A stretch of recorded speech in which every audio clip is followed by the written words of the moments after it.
Well, no country in the Western Hemisphere has failed more completely in more ways than Venezuela, sadly. It has a lot going for it. It had a huge middle class. It has, of course, the world's largest proven oil reserves. Today, it can't even feed itself. There's no toilet paper some days in Caracas. They're eating zoo animals. What happened? Well, you know what happened. They implemented socialism, and there were obvious and predictable and disastrous consequences. But that's not the whole story of what happened there. 6 years ago, the government of Venezuela passed a gun ban specifically designed to disarm the public. It, of course, did not make people safer. Venezuela is one of the highest murder rates in the world. That wasn't the point of it. The point was to make the people powerless, and it definitely did that. As one terrified Venezuelan put it, quote, "People never would have believed they needed to defend themselves against the government." But, of course, they did. In the past 2 years, almost 200 protesters, pro-democracy protesters, have been murdered by the security forces of dictator Nicolas Maduro. The government still has guns, of course. Authoritarians aren't stupid. They never give up their guns. That's rule one. Well, that principle applies just as well to the United States as it does to failing socialist states. In New Jersey, ordinary citizens can go to prison for possessing gun magazines that hold too many rounds.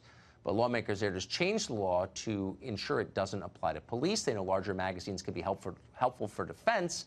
That's why their bodyguards still have them. Regular citizens, though, have to fend for themselves. Bernard Kerik is a former NYPD commissioner, and he joins us tonight. Bernie, thanks very much for coming on. So there are two parts to the story. The first part is the state of New Jersey, for a time, made it a crime for its own officers off-duty, included off-duty, to have magazines that I think hold more than 10 rounds. What was the thinking behind that? Well, honestly, Tucker, it was worse than that. Basically, they did it for the entire state of New Jersey. 10-round capacity or less only. Anything above that is a crime. Yes. They did it for the whole state. When they did that, and basically it was a cunning way to attack the legal gun owners, because you have 8 million handguns in New Jersey. You have probably another 2 million assault weapons, not assault weapons, but semi-automatic weapons, rifles. They have capacities of more than 10 rounds, and the government took that power away, which means you have to destroy the magazines or you have to alter them, and most of them can't be altered. So you make those guns useless.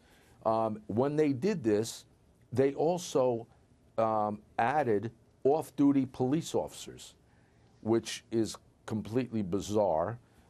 And it's another assault on the Second Amendment.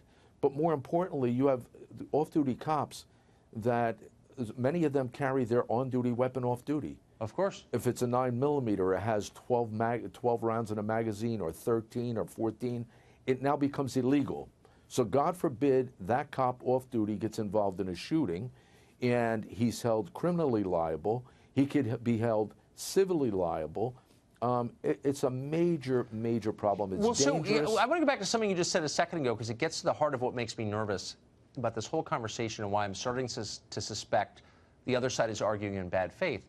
If you're worried about gun violence, and I think everybody is, including me for sure, you go after the small number of people who are committing it, who are criminals and crazy people. You wouldn't intentionally target legal gun owners who are likely to be law-abiding and, in fact, statistically are law-abiding. So why go after them? What's that about?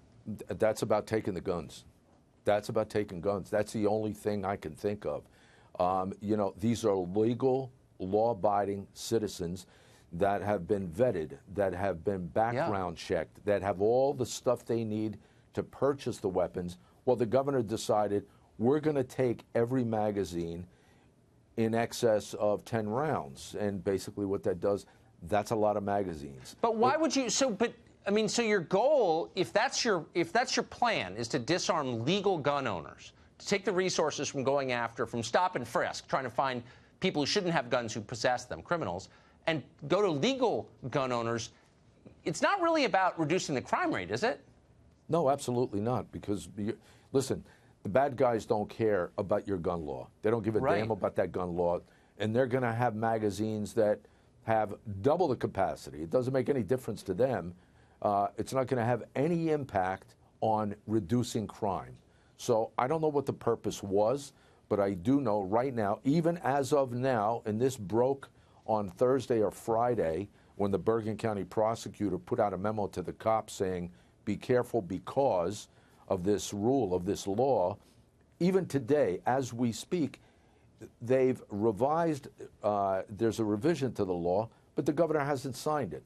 So you still have cops in the state of New Jersey right now off duty. If they're carrying a magazine in excess of 10 rounds, they are violating New Jersey state law. It's completely insane. It tells you a lot about where they're coming from. Bernard Kerik, thank you very much. Good to see you. Thank you.